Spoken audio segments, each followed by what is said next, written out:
Hello, beautiful souls, and welcome to Sovereign Heart. I'm your host, Rachele, and I'm here with Kate Leppard, who is an art therapist, somatic educator, tantric facilitator who helps women holistically really step into self-discovery and their personal power. And honestly, she does so much more than that. So I would love for you, Kate, to really elaborate on what you do, because I think my listeners will find it fascinating. Thank you. Well, I have been an art therapist for the last, 9 years. I started my training in 2013, and I just knew there was something about the unconscious and creativity that I really wanted to tap into as a way of healing for people, Mhm. and especially women. I'd been working a lot holding women's circles, and I just felt like I needed some depth. I wanted to go and learn more about psychology and how to hold people in their trauma. I'd been doing a lot of spiritual work, and it was like it was time. So I kind of went into this very deep, rich psychotherapy journey that with art and dreams and the unconscious, and so that's kind of been my main flavor. And then in the last 4 years, I've really gone deeper into somatics and really stepped into coaching with the Somatic Institute for Women. And for me, it was the missing part. It was like how Mm. our nervous systems are actually holding us back from living our most amazing lives. Yep. Spot Pretty on. much. I couldn't agree more. Yeah. Yeah, I found that that was the key missing piece in my work too, was understanding your brain can comprehend what it comprehends, but if your body's not on board, it's just not going to stick or it's just not going to last. Mhm. Especially with women doing femininity work, it's so important to really understand what's happening in the body as we're processing, not just what's happening in our minds. And I love that you add that as a part of your work. Thank you. Yeah, me too. Yeah. Yeah. Yeah. Um, so I'd love to pick your brain for a second about sovereignty, because I think it's probably an undertone of a lot of what you do, but how does sovereignty show up in terms of in your world, in your business, in your love life, and in your personal life? Ooh, that's a juicy Yeah. question. Well, we're called Wow. Sovereign Heart, right? So we're just gonna dive right in. Totally juicy and awesome. Where should I start? I think I can start with my personal life because I think that's really kind of what informs who I am and what I do. And I think for me, it's been 20 years of being on the spiritual path and, initially kind of going to teachers and listening and doing different practices. And I think what's happened more and more over these past 20 years is this honing into myself, my Mm. own inner knowing and my own sovereignty, and how I can step into that and really embody that and listen and trust.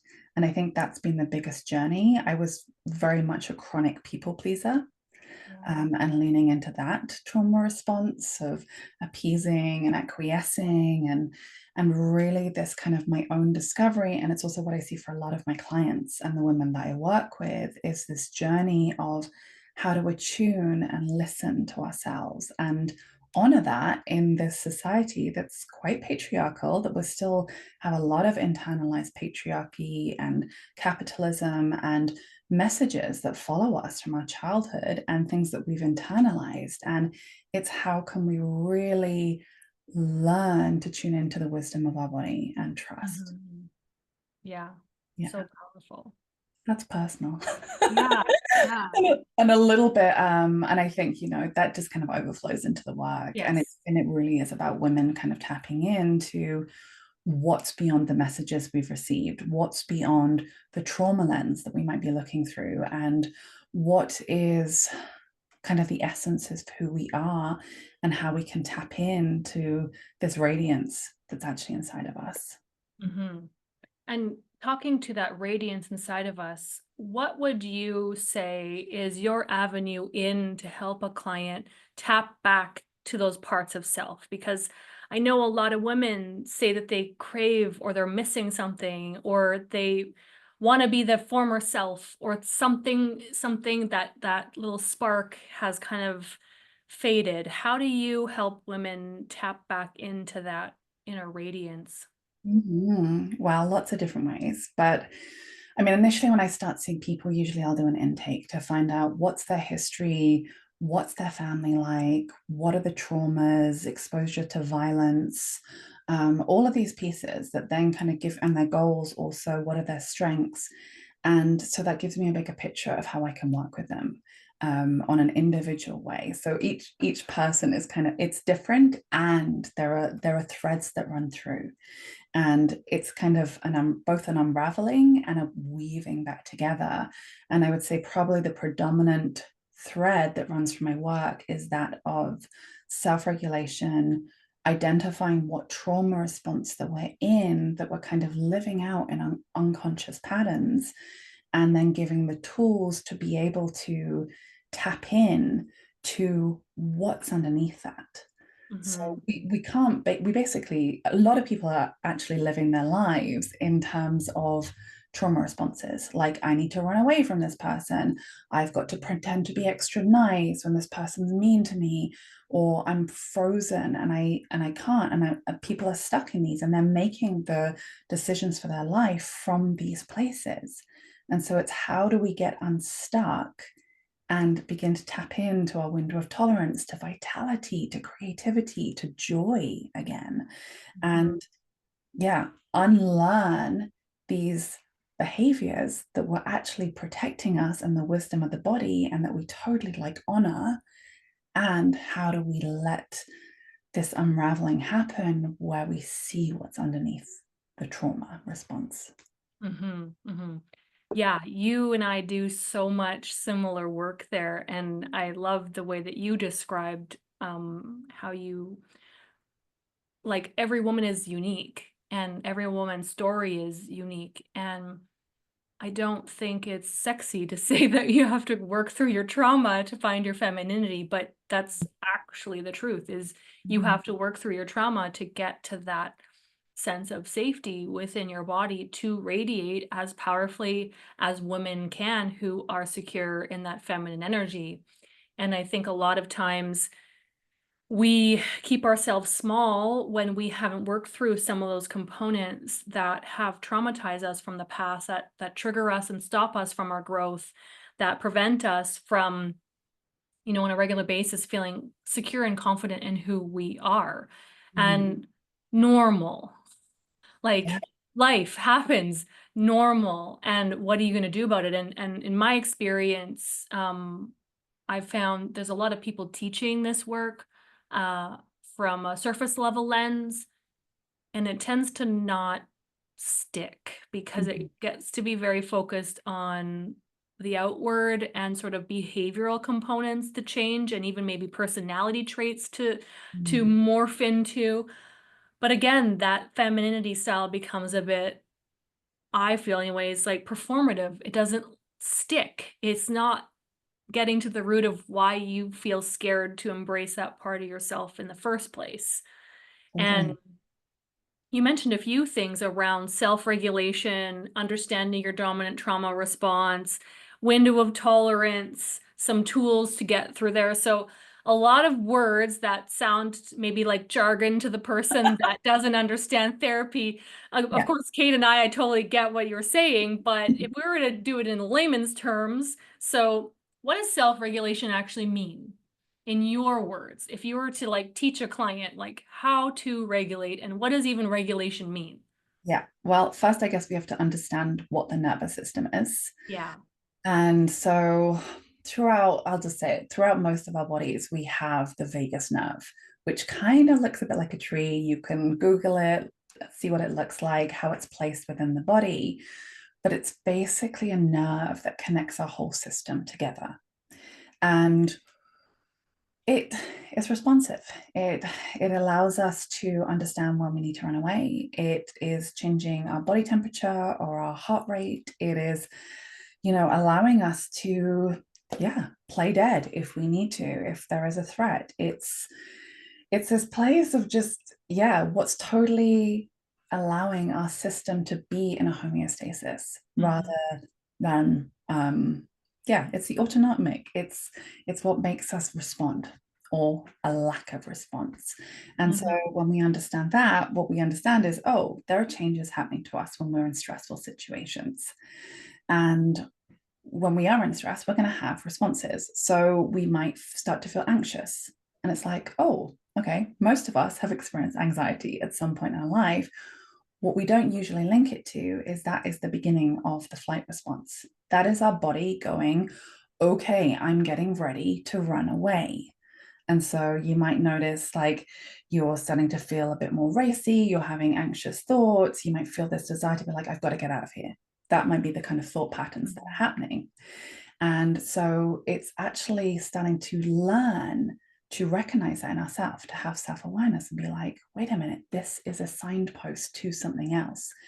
This is not me acting crazy, as society might somehow call it, or that, we're in a pattern that we don't understand, or, all of these are just unconscious responses to life. And they may have been protecting us. They may have been an imprint from a caregiver. They may have been something we picked up along the way because we saw a friend do it and it looked like it was working for them. And it's just really how our body is trying to cope with a stressful situation. And so when we want to regulate, what we're trying to do is recognize, hey, my body is telling me this. I'm not okay. And here are some of the tools that I can use to bring back homeostasis within the body and a sense of balance. You might feel more calm, more happy, more able to live a fuller life. Yeah.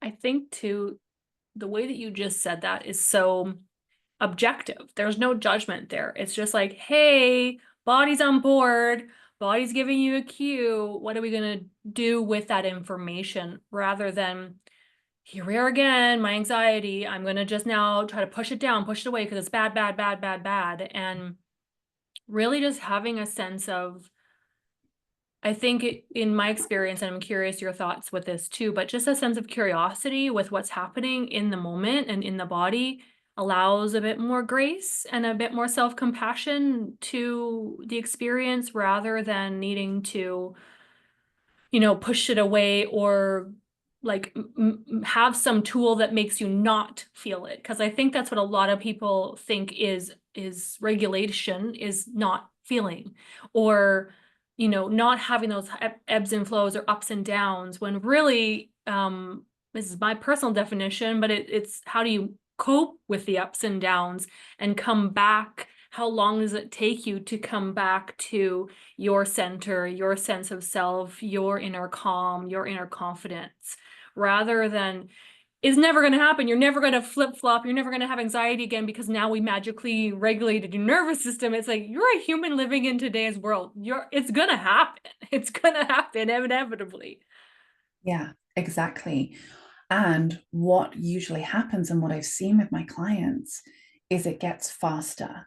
That we say, oh, I'm actually feeling anxious, or I'm feeling irritable, which is a fight response. And it's like we start to catch it and then regulate it. And the problem isn't that we're going into these trauma responses. That's totally natural. And actually, we need these trauma responses to be alive. And sometimes we are in dangerous situations and we do Yeah, need to run away. exactly. But it's to not get stuck and to not let it play out in this unconscious way where we're not actually making choices for our lives. Yeah, and I think that's an interesting point because I'd love to talk and riff on this a little bit more, but the stuff that you picked up from caregivers and the stuff that's really pattern based because it's been in your body since you were a child and now as an adult it's flaring up might not appear as loud as a typical trauma response of like high anxiety. And sometimes that's a little like for lack of a better word, like just like the tiny little bits that are stopping people from their next level of success or growth because it's almost now stuck in the subconscious. Yes. And I'm curious how you work with bringing that out because usually people come to therapy in crisis and want to deal with the immediate Mhm. trigger and trauma that's happening. And then they kind of neutralize, but then in my experience, what's happened is they tend to need to come back 6 months, a year later because they've realized, "Ooh, actually, I keep attracting these same types of people. I keep attracting the same experience. I keep getting triggered by the same thing. Where is this coming from?" So how do you go into the subconscious with some of your clients? Yeah, great question. Well, I mean, I was going to say there's two ways. There's three ways that I work with this. One is somatics. So I might say to my client, where do you feel that within your body? Mhm. And then we'll give it color, texture, temperature. And then we might work with it like using our hands to kind of really try and visualize it and ask it what it needs Mm. and a kind of antidote. And a lot of what gets trapped in the body isn't verbal. So it's like Yeah. yeah, so we need to be like actually using our bodies to be feeling into it, because what usually happens is people push it away, they push it down, they pretend it's not happening, distractions, all kinds of ways of actually not being able to see. And the way that I work is how can we do it in a way that's gentle and Mhm. also feels like we do a little bit of work, we go in and then we come out again. So it's not that we come out of therapy like shell shocked, and Yeah. I've got to go back to my life, but how do we touch on something and then come back again? And then another way that's really, really powerful is art. And so most of the people that come to me are not artists. It's actually much more about symbolic healing. So it's literally like picking up this pair of pliers and this phone. And I say, okay, well, what's the relationship between them? Yeah. So people would place them in a certain, like it could be like this if the attachment's like really strong, or it could be really like this. And it's a way of actually bringing our symbolic language, which we all have, outside of us and going, what is this? And actually being able to see it Mm. and have a dialogue. It's almost like parts therapy in a way because you're seeing it outside of yourself, so it's less personified, and then you can be more objective and neutral about it because you're observing your natural tendencies from some object that's, again, not you. So there's no inner critic talking. It's like more like you become the observer of what's happening in your subconscious, your bias, your inner judgments, your, again, those attachment stuff that comes up too, which I think that's such a really great tool. And I'd love for you to talk more on how creativity and art therapy really supports this, because I think it's a really unique, though it is not uncommon, it seems to be that everyone has their unique approach to art therapy, which was what I love about it. And the way that you just described, like taking two neutral objects and placing them together and seeing what comes up when you're talking about attachment, so Mhm. fascinating. So how would you continue to expand on the art therapy as as a Mhm. component of your work? Yeah. Well, I think most people have this insight when they come to a session. They're like, oh, I've got to use this red thread, or I don't want to use a red thread, but I know I've got to. Yeah. So there's this bodily knowing that actually wants to come through that we rarely tap into in our everyday. And so I'm always supporting my clients to be like, trust what wants to move through you. Yeah. And so allowing that to actually come out. And I can give like a very powerful example of this. Yeah, please do. I was running a women's group a few years ago, and a woman came up to me and she said, I really need to cut these fairy lights. And it was like a broken, we had a lot of materials that were just kind of like broken so you could do for art making anyway. Because I mean, a lot of people think they come and it's just drawing or clay, but it's really anything, Mm, anything that you can kind of symbolically create together. So she came and she was like, can I use this? And I said, of course.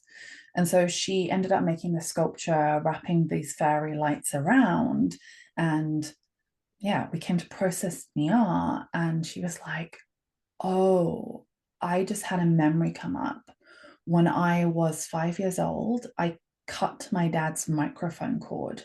And at that time, microphones were really expensive. There was a lot of fallout from it. And there was never a repair around that. Somehow we continue to relate and still be father and daughter. And she said she went home, and I'm getting actually chills when I'm telling this story. She went home that evening and called her dad, and they were able to repair something that had happened 35 years before that had caused this rift between them that had never really been able to heal. wow. Wow. Mm-hmm. Yeah. So powerful. And Yeah. Such a great example of how much stuff gets really buried really quickly in the body and in the subconscious, and we don't really remember until something provokes that. And that's the power of somatic work and mixing it with art therapy, where you put your body in positions and it can trigger a memory, or you can make a piece of art and not realize, like, wow, this reminds me of something that happened that was unresolved. Yeah. And I think that's a really key component that because we're talking about trauma, I want to emphasize when something doesn't have a resolution or a resolve, that's when it stays stuck. Mhm, mhm, And so many children didn't get resolved from every single thing that they perceived as conflict or that triggered fear within them or that made them identify as something else within themselves, because humans are raising humans, and not every parent every single time is going to have the capacity or space to even recognize that their child is upset, because as the child gets older into teen years, they usually don't show it or they hide it. mhm. And again, adults trying to do their best as parents raising kids. So when we realize that all these little micro moments throughout our life that don't have a resolution kind of start to snowball into where our baseline nervous system response is and our capacity. And we can go back to explaining window of tolerance in regards to this too, but that lack of ending and completion to come to the resolution, even in personal relationships, really imprint the nervous system and how we cope with day-to-day life. And I'd love for you to riff on that window of tolerance piece as well, because I think that's a key component into this piece too. Yeah.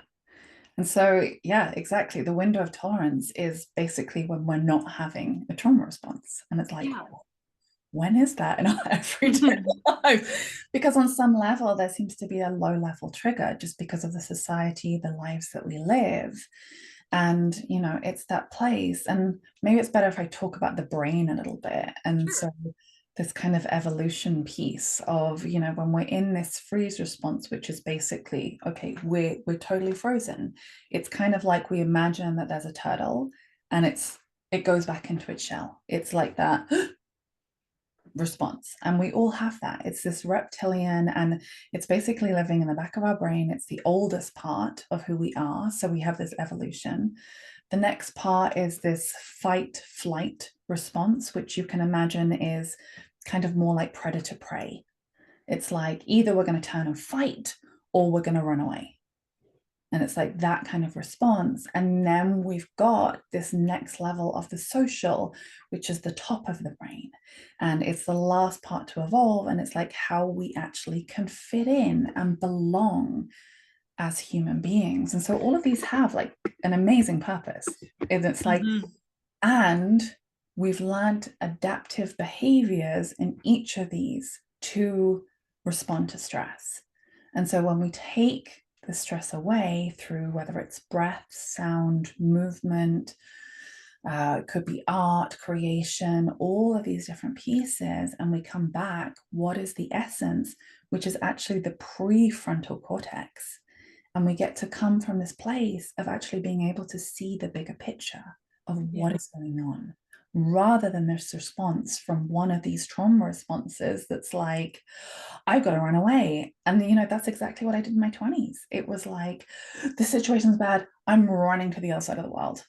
I didn't Yeah. realize I was in a trauma response then.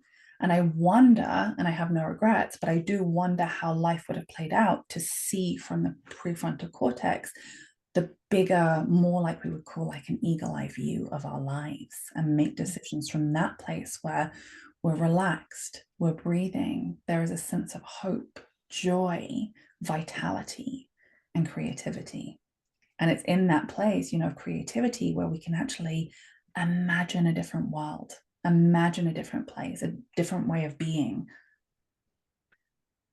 It's so poignant, like, to really embrace and understand that piece, especially in today's society, because so many people are not operating from their prefrontal cortex, so they can't access logic, they can't access discernment, they can't access truth, they can't be present, and they can't also take the bird's eye view. And so when we recognize that they can't, Mhm. we can have compassion, because if you're the person that can, how can you hold the frequency of your window of tolerance when someone is not on the same page as you? Because that's how we make an impact on this planet. And we don't realize how powerful that really truly is when you can sit in discomfort and not get so dysregulated that you have to attack or run away or freeze. And you can Yeah. actually have a conversation through it. And Mhm.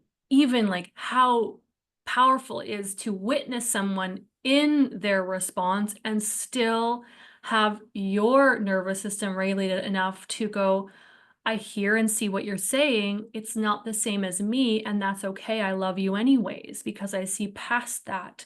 Or this isn't a deal breaker for me. Or just because we're not on the same view, let's just say politically, it's not a deal breaker for how I can relate to you, because I like doing art with you. I like going to concerts with you. I like music, right? And how we can really have those delicate conversations without activating our nervous systems is so, so important right now. Yeah, it's actually life-changing. Hmm. It's so we're constantly trying to attune. Yeah. And this brings us kind of to co-regulation. And it's very easy for us to get pulled into a dysregulated nervous system. And so, exactly like you're saying, how do we stay regulated when there are things or people that have opposing views or different ways of being? And I also think about this in terms of parents and kids. Yeah. And the kid is super dysregulated.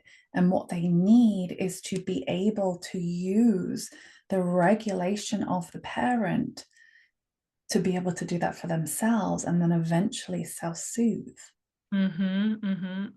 I heard someone say not too long ago that it is the number one job of the parent to regulate their own nervous system so that they can help their child be regulated, secure, and confident. Mhm. And I don't say this to put pressure on the parents that are listening, but I do say this in recognizing how many times we've been told by a parent ourselves that it's our fault for making mom or dad upset, that you should just go to your room because I can't handle you right now, or you're being too much and I don't know what to do with you. And it is not the job of a child and even a teenager to keep the peace. It Mhm. is not the job of that child to be the calm one and make sure mom and dad are okay. But so many of my clients, particularly and probably listeners, were the fixers, the middleman and they were parentified in their families. They were the woman that was the girl that was helpful and strong and grounded. I know I can relate to that big time. That's why it's my big demographic of support that I offer.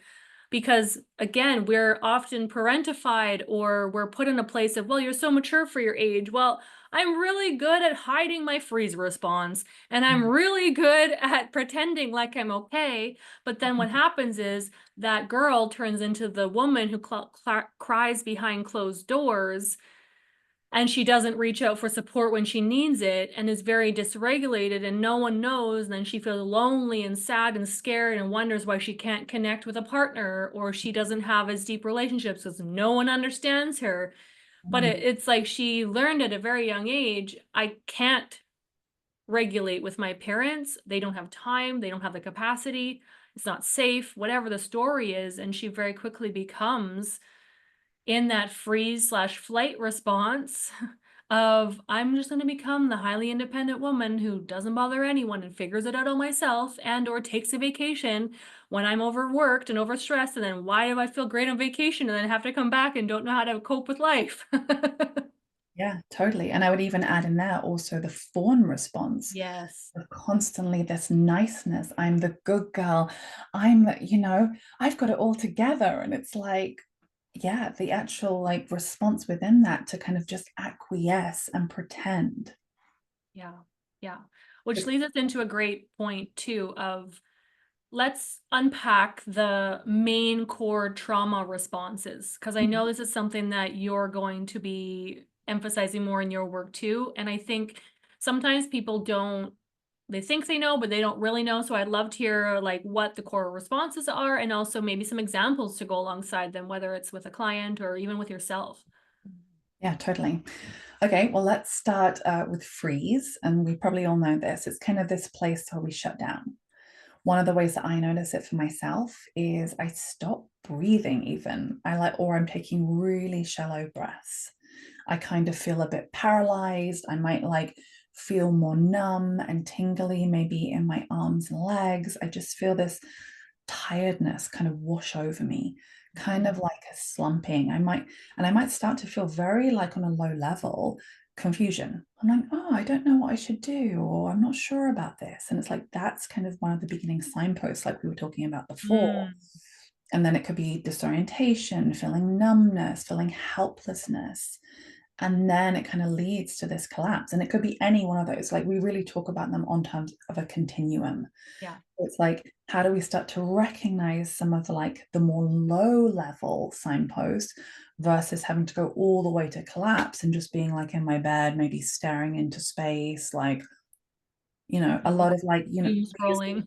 yeah, and yeah, exactly. And we use a lot of social media as a way to numb ourselves and kind of go into that Hmm. space.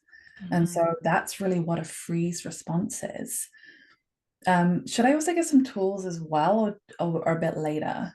Do you, Yeah, might as well. I mean, I just want to really also reflect back that I don't know if I've seen or heard many people describe a freeze response as the first sign being confusion. And I think that is so important for the listeners to hear, because I feel so many women go into their heads as a trauma response, and it's usually that freeze response of confusion and overthinking and feeling stuck and not knowing what decision to make, which provokes the helplessness, and then very quickly can turn, like you said, into that numb, flat feeling. And that can present as depression without being depression as well.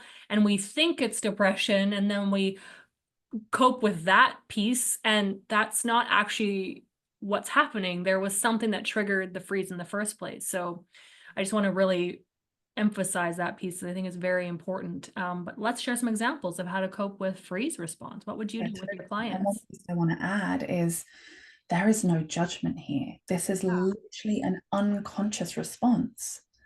And I know a lot of women, when they go into this state of confusion, are very judgmental of themselves. I should know the answer. And Yeah. it's like, actually, it's just our system telling us we're not handling this stress well. Yeah. And Yeah. it's That's not it. like this. And we're just trying to cope. Yeah. And And I you don't remember when have to be I heard that. perfect. Yeah, I remember when I heard that. So this particular teaching comes from Kimberly Ann Johnson. She has Mhm. an amazing book called Call of the Wild. She's one of my most enlightening teachers. And so yeah, this place of like, how do we really just see it as a signpost? But so if Yeah. we notice we're going to freeze, what we actually want to do is start to bring more vitality back into the body. So, a lot of times when we're stressed, people are like, oh, just take a deep breath, take some deep calming breaths. It's like, no, if you are on freeze, do not do that. You want to actually be focusing more on the inhale. So it might be more like, so it's like this emphasis of like bringing vitality back in. So we're not just collapsing into this slump. Hmm. Also do stuff like pressing our fingers. Maybe we're going to count with them and just starting to bring a low level of energy. Because sometimes what can happen is freeze comes after fight or flight. It's like this underlying piece. And when we start to thaw out, we can Yeah. intense emotions. So we want to do this in a really gentle way. Yeah. Yeah. I think that's so important to also articulate as we go into the other responses. But it's not uncommon to have more than one. Like I think we think based on the teachings on the internet, or you read a book and it's like, I have this trauma. It's like, well, actually, you could have versions of all of them and they can all play out, and sometimes in a heat of a moment, and sometimes over time it's gradual. So you might not by default start with a freezer. It might start with high levels of anxiety and high levels of wanting to run away and Mhm. evolve into a freeze, or vice versa. Exactly. And it really depends on, like, what's felt okay in our body or a way of coping. And it literally could be we saw somebody in the street doing this and we were like, oh, that looks good in an unconscious level. Yeah, Exactly. yeah, Exactly. Let's yeah. go on to the next one. So that was the parasympathetic, just to kind of give a framework. This is the sympathetic, which is actually what keeps us alive. It's like, so freeze is more like a rest and digest. We're kind of going into this like, oh, I'm gonna lie down kind of thing and actually recover. That's what it's trying to do. It's that turtle, like I said, going back into the shell, trying to protect itself, trying to just, or it could be a deer kind of in the headlights. Mm-hmm. Right, the next is sympathetic. And so that is both fight and flight response. And so fight is, it starts as irritability. You might just notice you're snapping a little bit. I know that that's a sign for me. I just like, oh, why did that happen? I tend to be like more sharp. I'm kind of getting annoyed at people. I'm starting to kind of feel a sense of frustration, maybe anger, rage. And then it kind of like the most kind of powerful expression of it is annihilation. And anger is an interesting one because it's like, as women, we're really taught don't be angry, don't be too much, don't express, and so it's this interesting piece. And I kind of think a lot about fight response in women being actually to be cultivated a little more in a safe Yeah. space. And Oh, so yeah. I kind of refer a lot of times to one of my other teachers, Maya Luna, who talks a lot about sacred rage. And so my clients were in a safe space and kind of and I also would say a container, so a time container, like, I'm going to express it for 5 minutes, and they'll set a timer on their phone and maybe use an anger bat or scream into a pillow or shake. And so it's like allowing that spaciousness. And let's say we're in traffic, we're talking to our partner, and we're like, maybe I want to regulate a bit more until I can find a safe space in therapy, on my own, with my friend, wherever. How do I regulate? And so this is going to be a lot of kind of calming. So this is the place that you're going to be taking exhales, longer exhales. Also might use self-holding, which is where you put one hand under the armpit and the other is just wrapped around. And we're just giving ourselves a hug. And it's that sense of containment and actually like bringing the energy back to ourselves and allowing this sense of our nervous system dropping. And a lot of signs of that are going to be yawning, sighing, a general feeling of dropping down and dropping in. And so these are also tools that you can use for flight. And flight will begin as kind of worry, anxiety. I'll be like, oh, I've got to get out of here. I've got to get out of here.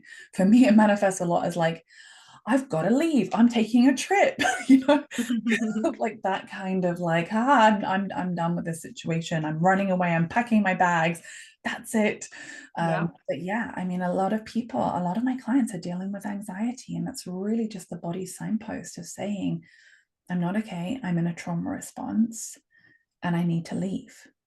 And a lot Yeah. of times that's totally valid, and they actually do need to leave. Yeah. And another way that I work with that is also through actually going running and letting myself do what my body actually wants to do and express it. And that really helps me come to this sense of regulation in my own body as well. I mean, I'm continuously self-holding and Yeah. taking like these longer breaths and just allowing this sense of I can be here. I can be here, and I'm not going more into terror and panic and all of these kind of higher elevations of this. Yeah. I think that's so important to recognize in the early signs. Mm. Um, because yeah, sometimes people stay in that state and can't kind of get through that. And I think, there's a lot of teachings around anxiety, specifically that provide tools to help you cope with it. But in my experience, and I'm sure you've heard your clients say this too, where they just want to stop the anxiety. And the irony is sometimes leaning into it and over exaggerating it and allowing yourself to have shorter like breaths when you're running or doing somatic movement and giving it energy and giving it quote unquote legs can actually support the processing of it rather than forcing yourself to relax, because that pressure to relax just creates more anxiety. And recognizing the signs of knowing when and what is the right tool is really the key in working with someone who can support you in understanding what's the best strategy for your body and your nervous system. Yeah, totally. And I think, that's the kind of missing information that a lot of people, I would love for them to tap into, is just like, how can I regulate my system when I'm not okay? So Mm-hmm. I can make more, well, choices that actually feel more like myself Mm-hmm. rather than just an unconscious pattern playing out. Yeah, exactly. And I think the only way to really do that is to practice being friends with your emotions and friends with your body and friends with your beliefs rather than criticizing and judging it or naming it as bad or wrong. And personally, one of my favorite ways to do that is inner child work, because Mhm. how can you point a finger at a child? You know what that feels like. You're going to do that to yourself now when you realize that that's what's coming out is your trauma response, is that little girl inside of you that's terrified and lonely and scared, and you're going to tell her shut up and be quiet and get over it because you should just know. Like, what child should just know how to do that and have compassion towards ourselves when that comes up? Because there's nothing wrong with you or bad about you if you have trauma responses that come up. You are in a human form in this human world. You're going to have a human reaction, just like a lion shakes off if they're being chased, just like a zebra Mhm. that nearly got bitten by a tiger or lion is going to shake off that experience, just like a dog shakes off when they come out of the water. It's a instinctual reaction to cope with stress. It's not this, it doesn't need to become even a huge story. And that's what I love about somatic and art therapy, is it doesn't have to always have a huge story attached to it. You don't always Exactly. need to understand it or where it comes from to make sense of it. Your body is feeling it, and because your body matters, it matters, and your feelings matter. And let's just go with the feeling and the Yeah. sensation.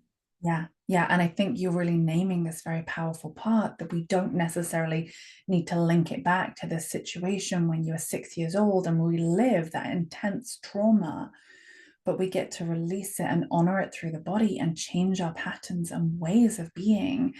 And with curiosity, with compassion, and this sense of, wow, I'm getting to know who I am on this deeper level. Mm-hmm, mm-hmm. So going back to the trauma responses, um, let's go into the next one. Yes, sure. So this is more what I was talking about before, with this social brain of how we belong, how we've been part of community or tribe, and also how we are as mammals. So it's like this connection of like the baby and the mother, and all these kind of neural pathways that get created. And yeah, just is really kind of looking after. And one kind of little side note I want to say right now is, as a women, we're particularly attuned to the fawn response. And that's actually because of estrogen. And Mm-hmm. it's totally like, what? And it's also kind of the reason that you see a lot of women kind of waking up at 50 and being like, I've been the carer for the last 30 years. I don't want to do this anymore. And this blossoming and this waking up to their power. And that's why Yeah. you see a lot of divorces. It's because we've literally been in this hormonal cycle that's been telling us, look after, care. And there's nothing wrong with that. But there is these actual hormones that have been telling us to lean in, be nice, be good, care, love. And that's how a lot of women tend to overstretch themselves. Mm-hmm. Mm-hmm. That's Yeah. so, there's so much more compassion when you realize that it's hormonal and it's physical. It's not conditional necessarily. Obviously, it can be conditional as well, depending on what you witnessed your mother do and depending on what you were praised for and depending on how you got your needs met, right? These are how these become behaviors in your nervous system. But yeah, I love that understanding that it's not always just one thing. And this is really why it's so important to also work with practitioners who are more holistic and have a holistic understanding, because really you could be sitting there judging yourself so badly, like, I just have a pattern of a fawn response and all I do is people please and caretake everyone. Yes. And then you go, oh, I'm estrogen dominant. Yeah. Right. And for those who want to do testing for that, I believe there's a test called the Dutch test, Mhm. which you can do with a naturopath or a holistic practitioner, depending on what country you're in, to find your hormone levels and also your cortisol levels as well, if you're curious. But understanding that that might be a huge component to why you're just like wired to do something. Yes. Yes. Yeah. And so, really, this response we're calling fawning, fitting in, is when we see someone or a situation that feels so dangerous that instead of fighting them, backing off, freezing, we actually move in closer and align ourselves with them by niceness, appeasing. I'll do anything for you. It's totally fine. It's like a place of like, Mhm. ah. And also, really, to be very like blunt here, is like why a lot of abusive relationships perpetuate is because there's such a danger and that risk and that stepping in. I'm going to be close so I can't be harmed. If I'm so close to you, I'll be safe. and Yeah. and that belief in that, and a lot of things that could also come up are loneliness, isolation, and a huge one for me was imposter syndrome. Mm. Feeling like, oh, I'll never be good enough, I need to take more courses or get more education, or oh, how can I have this presence in this world and find my voice? Yeah. And I think that's very common for a lot of women. Yeah, I think thinking about systemically and also traditionally what we're praised for Mhm. as girls and what we're fed in conditionally, depending on your age. Obviously, this is a contributing factor that changes and has changed over the last, I would say, 20 years, give or take. But, if you were raised anywhere before the mid 2000s, you're going to get movies that tell you all you should be as a princess and you need to depend on everyone else.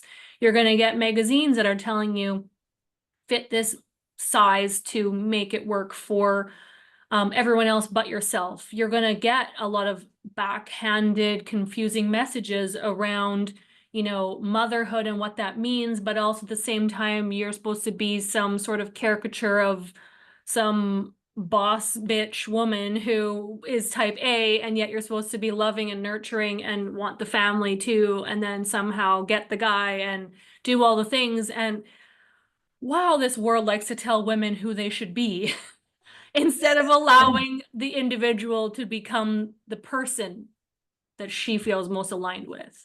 Yes. Yeah. And I think that really comes back to what you were talking about earlier with sovereignty, and what we were touching on is like, well, what is the actual essence of who I am? What Hmm. are my actual needs when things haven't been imposed on me?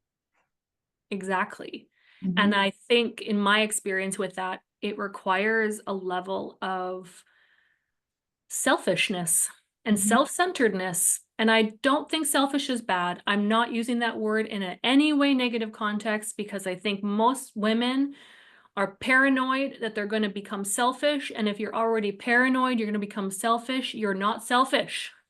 I'll just say that first and foremost, because you have to, and I know we hear this, but put the oxygen mask on first, fill your cup up first. Yeah, yeah, yeah. Everyone knows these things. But really, if you don't center yourself in your life, how on earth are you going to create the life that you thrive in? And if you are not thriving in your life, then every relationship around you is going to struggle too. Totally. Everything else. If you have a child, your child wants to see you being a mom happy and loving and attentive. And that might require mom to meditate for 20 minutes in the morning and, make a separate breakfast for herself, not ignoring her child, but receiving support from her partner.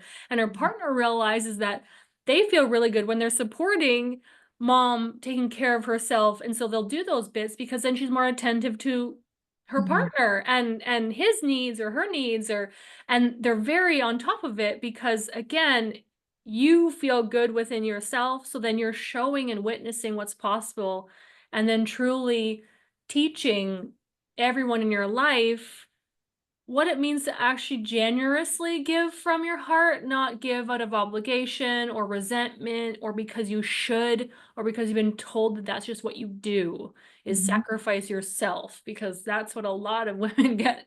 Exactly. Sacrifice yourself for the sake of everyone else just to make sure you're loved and accepted and belong. And Yeah. that's why this fawn one is so complex for women. Yeah, totally. Totally. And also what can happen, is a lot of merging. It's a loss of self-identity. It's kind of, yeah, I remember at one point in my early 20s, people saying to me, "How are you?" And I'd be like, "How are you?" Mhm. Before I even answered for myself. And then my response was based off of their response. Yeah. It's like, Yeah. I can't even believe I was that woman now, but I was. Yeah. And we think about that even with partnerships, like, I don't even like that sport, but suddenly I'm like buying the shirt and going to the game and doing all the things just because that's how I bond with him. Yeah. And does he even know what you like? Yeah. Does he even know what you care about? Yes. And it's slowly how we reclaim and actually tune to like, what is the need? And I remember going through this process and asking myself, like, well, what do I need? And the simple answer was to brush my hair. But it was such an awakening moment because it was like Mm. I hadn't been asking myself, what do I need? And that's really the place of fawn and fit in, is this sense of like reaffirming what my physical boundaries. So you could do a pressing your own body and actually really physically feeling the edges of yourself, but also this attuning to what do I need for the next 5 minutes Yeah, and giving it to yourself. And I remember just these tears of like, wow, I can give myself what I need. it's so empowering Mhm. to be able to do that. Mhm. And it's such a simple question Yeah. that either we were raised to never be asked what we needed, we were just provided for and assumed what we wanted and needed by a caregiver. Mhm. And then very quickly, we create relationships where we forget what our needs are. Mhm. And this is that fawn again. Or on the flip side, I've seen the opposite where it's like demand that your needs get met. Doesn't matter who you bulldoze down along the way. I'm just going to be this and cut you off if you can't meet my needs, which is an additional kind of coping Yes. maladaptive, I think, behavior of the trauma responses. But really, and this is what I want listeners to take away, is when is the last time you asked yourself what you need? Not from the lens of, oh, they're not giving that to me, so how can I get them to meet my need? Mhm. Mhm. It's, I'm feeling like something is missing, so how can I provide that for myself in this moment? And Yeah. there's nothing, I get that that question is complex when you're more prone to be independent, because there's a lesson in there of learning to ask for what you need if you are prone to being more independent, and recognizing too that needs are oftentimes requests rather than demands Yeah. from people in our lives. And when you empower people to say yes or no to you, you also have that choice too. Yeah. And I don't know, but I will speak from my personal experience as an independent woman who was also dealing with an early childhood fawn response. Mhm. I wouldn't ask for my need to be met because then I would feel like I owed them something, or I was obligated to meet their need next time they asked me for something. And it was a scorekeeping back and forth, like conditional. And I didn't know in my early 20s as well where my voice was in all of that. And I didn't know that I was allowed to say no. I didn't know I was allowed to change my mind. I didn't know that I was allowed to simply say, I don't know what I need right now, but I'm going to try this. I don't Yeah. know what I need right now, but I'm going to try this. And then also with a partner, like, well, I would really like this. And then they meet that need, and then it might change because we're women. We change our mind, and that's okay too.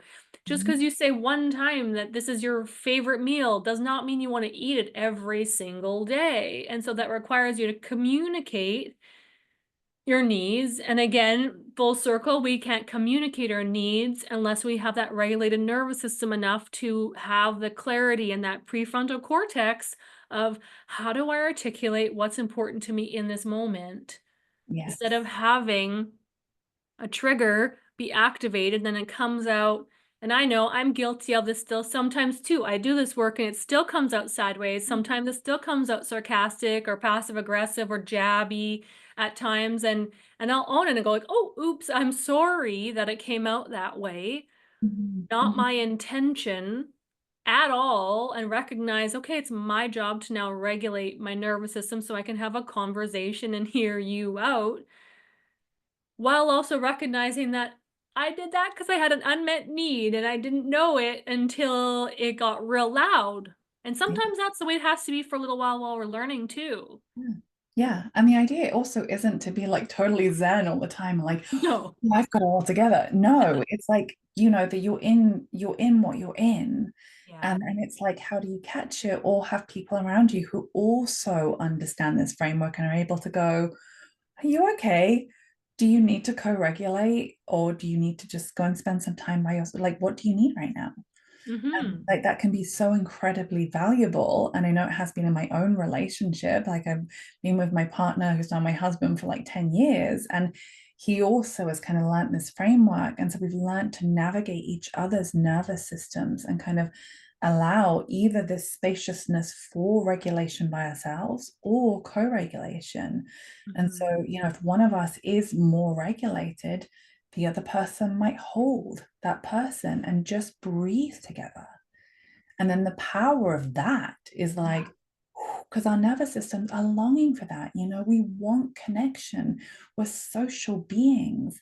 And then it's how do we actually are able to articulate it? Or if we're so in it and it's totally unconscious and it's just playing out, there are other people in our sphere that can reflect this back to us and offer some support if it's right for them. Exactly. Exactly. And I think this is also where you and I as practitioners come into play as well, Mm. of supporting our clients. Sometimes we're the first person that they co-regulate with. We're the first person that they feel safe to express some of those feelings around. And that's okay, because that's what we're literally here for, is to support and witness and hold space. We are the regulated ones. This is our job to come in with a grounded frequency to help you feel safe in all your full range of emotions so that you can actually practice that potentially in future relationships, at the workplace, with your own clients if you've got them.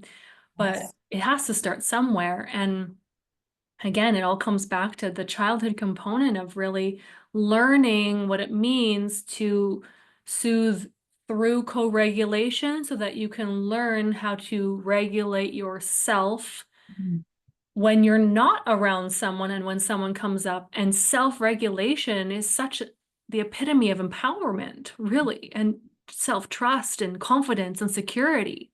Yes. And feeling a sense of safety in your own body. Yeah. And I think that's the part you're speaking to that we're both holding in our work. And I call it limbic resonance.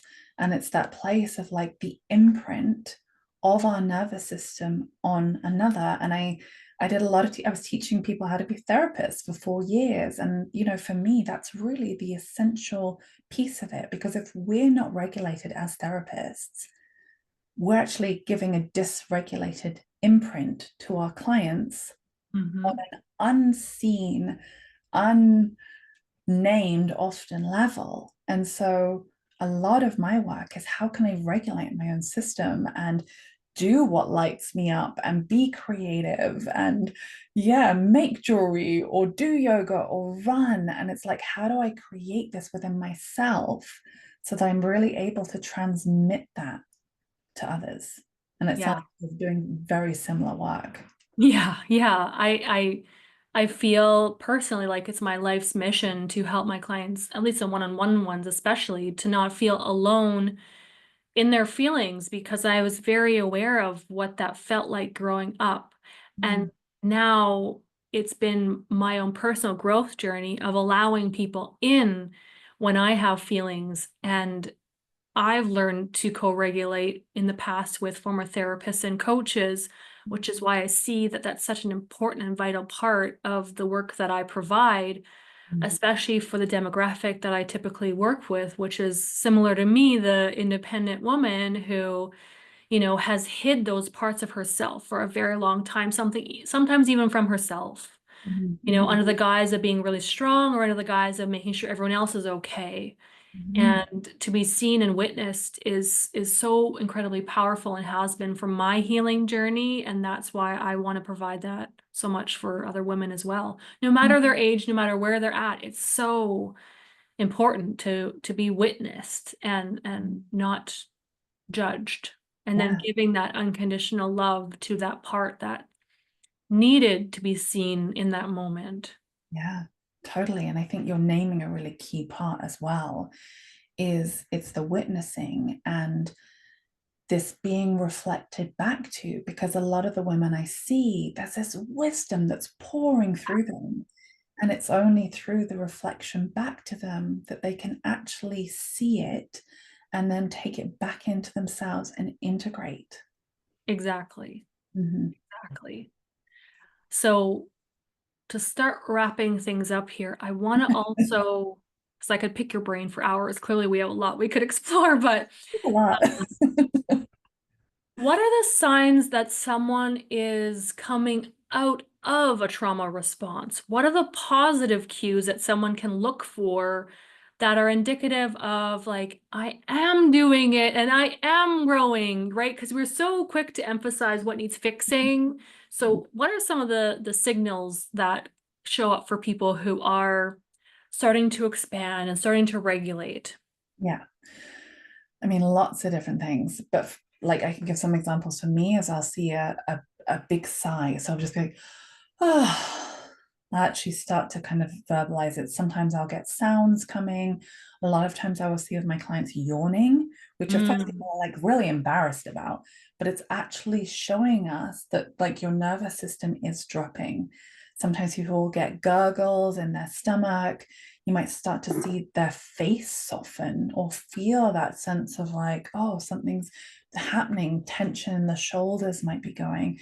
There might be a desire to kind of start moving a little bit or swaying or just kind of having this sense of peace within them. There might be like some joy bubbling up. There's just this sense of, oh, I experience it as a drop. And I'm actually really curious, like how you experience it as well. yeah, I would say it's really obvious when I do emotional freedom technique, EFT, Mhm. because when you're going through the tapping, it's really obvious when someone has a shift. And it's usually, like you said, a yawn or a sigh, or sometimes even the tears being released is the release. Mhm. I've even witnessed people laugh as a benchmark of like something is shifting or regulating. And I think the other thing that I like to note too is and from personal experience, when my creativity turns back on, when my idea brain turns back on, when I just have the capacity to be in that flow state again, and it just kind of is a day of appreciation and gratitude first, as opposed to like what's going wrong, really naturally focusing on what's going well and staying in that frequency too, because yes, it's very important to notice the subtle shifts and changes of your nervous system regulating, but then also own the behavioral changes that are also showing up in your life. And again, this is testament to working with someone consistently because they can reflect that back to you. Because I don't know what it's called, but the thing in our brain that really focuses on, say, negative reinforcement versus positive, is very easy to focus on the negative naturally. And so we need to also really emphasize the things that are going well. A lot of what I like to do in my own practice and with my clients is like have regular celebrations or brags where we emphasize what's like a yes in the week or a yes in the day or what's like really going well, because we so can quickly forget. And you sometimes need that person to tell you, like, wow, I've seen change in you, Rachele, or wow, I've noticed that you're doing this thing that you were really scared of doing. And they're like, because someone has regulated, they're like, oh, I didn't even realize that I was doing that thing that I was so scared of. And to Yeah. me, I'm like, ding, ding, ding, I've done my job well. The whole point is that you don't realize you're doing the really scary thing. You're just doing it. And it's Mhm. almost automatic. And you're like in that flow of life and you're starting to like, achieve goals or even be open to the possibility of goals is a really big component to this as well. Totally. And yeah, just that flow is really so much more natural as well for people when they're kind of consistently working on regulating their body. And the other thing I want to acknowledge, because it's just intuitively what's coming up for me, for the people that are listening that are like, but why can't I stay in that all the time? Grief happens, change happens, something happens, and then we get brought back into fight, flight, freeze, fawn, and that's okay. Mhm. But you have a choice in that matter of, do you judge yourself for being in that fight, flight, freeze? Or do you go, oh, here we are. What did I do last time that helped me? Well, maybe Mm. I can look at this. Maybe I can try this, or maybe I can reach out to someone and bring that gentleness. And the more and more and more, ironically, the more it happens, the easier it gets. I saw a quote or a talk from Shaman Durek, who was talking on an interview where he was like saying, thank you to the people who triggered me. I really thank you for triggering me because now you're showing me what I didn't know I haven't healed yet. Mm. Thank you for showing me what I need to regulate in my body. And it's almost like a gratitude practice of like, whoa, I didn't realize that was there still. Okay, let's get curious. Let's explore it. And acknowledging again, it's like a wave of ebbs and flows. We go in and out, and sometimes that water is calm, and Yeah. sometimes that water is rough. Mhm. Mhm. That's life. Yes. Yes, exactly. And to not demonize our nervous systems, because I see that also happening a lot, but realize we need this upregulation, which sometimes manifests as fight and flight. Sorry, fight and freeze, and sorry, fight and flight. But that's the thing that gets us up in the morning. That's the thing that actually stimulates us, helps us stay awake. And then the same response as freeze is what helps us settle. It's what helps us digest our food and sleep at night. And so, how do we realize these are actually part of us, Mm-hmm. not Exactly. to be demonized? Yeah. Exactly. Let's be friends with our nervous systems. I think that's a really good takeaway. And maybe just one last question. So, in the befriending of the nervous system journey, Mm. um, because I'm so fascinated with how the art therapy goes with it too. So, in your journey of doing art therapy, what are some ways that you've observed through art therapy that you help people kind of get to know themselves and their nervous systems? Yeah, I have a lot of different activities. But one of the ones I love the most is sometimes I'll invite my clients, especially when I start seeing them, is to do feeling lines. And so if you are having some kind of emotion, allowing yourself to just put it on the page as a scribble or doodle. Sometimes I say, imagine yourself as an animal or an insect. How would they move across the page? And then you can elaborate on the drawing, you can color it, you can do whatever. But it's really nice sometimes for us, especially in the beginning of the work, to collect these insights of what are some of the emotions that are arising. How can I start to track what is alive for me, and really start to understand this equilibrium in my body, or how it's being impacted by trauma or grief or whatever events are happening. I love that. I love that. That's such a great, again, like for those who are listening, if you're not hearing how innovative and also how neutral art therapy can be to help you process your feelings, I highly encourage you to reach out to Kate or any other art therapist in your area. because it's such a good turn on for the feminine as well to tune back into that creativity component and to really have that expression on a piece of paper or expression in a piece of artwork that is so different than sometimes not everyone is verbal in their expression, and that's okay. And Yeah. it's so incredibly healing and unique. It Mhm. really shows the uniqueness in every person in your work. Yeah, yeah, totally. And it can also be very balancing and harmonizing. So we also do this exercise called bilateral drawing, which is where you take a pen or pastel in each hand and you actually just allow your hands to move at the same time. And it's incredibly balancing for both hemispheres Mm. of the brain and this sense of kind of re-regulating your body as well. It's almost like EMDR therapy without the EMDR in a way. Exactly. So important, so important. Oh my gosh. Well, I'm so curious to continue and expand on this, that I'm also conscious of our time, and we could chat for forever. What are the best ways for people to stay in touch with you, Kate? Good question. So I have a website which is kateleppard.com, which is Leppard. Also, people can follow me on Facebook. I have a group called Heart Space, and I'm sure you'll put the links to those below.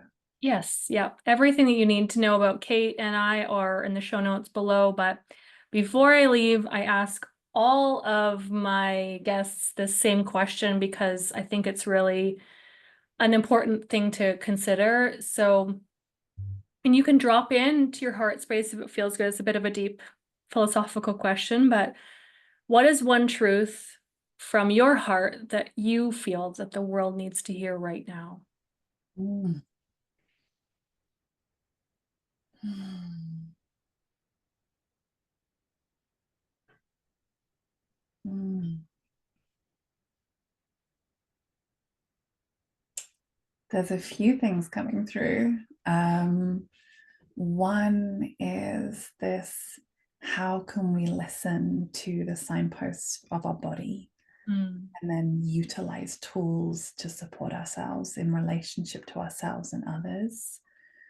And the other piece is, how do we lean into what lights us up and cultivate radiance, because that really is our best protection. Yeah, yeah.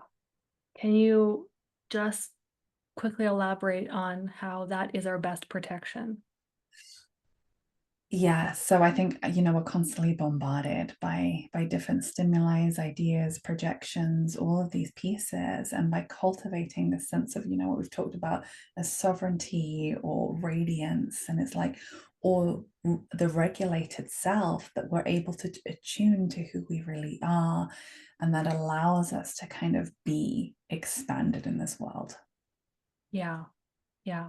Safety with your body, your inner radiance, your self, really, ultimately, at the end of the day, is where you take your power back, Mhm. where you step into that sovereignty, where you can be in uncomfortable situations and feel confident and secure that you're able to handle it and cope with it. Mhm. This is how we get into a flow state. This is how life becomes easier. And this work, even though Kate and I were talking about trauma a lot, I hope you heard in here that this work doesn't have to be heavy or hard. This is Mhm. why somatic work is sometimes really fun and actually usually feels really good at the end of the day once you do somatic work. And art therapy, again, is so insightful and creative and, again, playful in a way. It's not just talk about my story over and over again and it's so heavy and hard. It doesn't have to be hard. Mhm. Growth work with the right support gets to have its moments of challenge, but also majority you feel flow, you feel calm, you feel ready, you feel relaxed, and Mhm. also gets to be playful sometimes too. Mhm. Yeah, and a lot of joy and empowerment. And it's like you get to see those things that were kind of just beneath the surface that you've been like longing for maybe years to understand.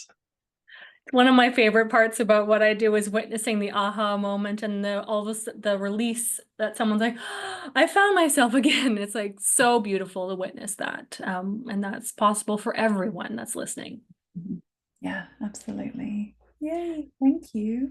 Well, thank you for being here. And also thank you for those who are listening. If you have any questions about anything that Kate and I talked about today, you're more than welcome to check the show notes and connect with either one of us. And I would very much appreciate if you would rate and follow Sovereign Heart and share this insightful conversation with anyone that you feel would be supported by hearing what we talked about today. So thanks again for listening, and thank you for being here, Kate. Thank you.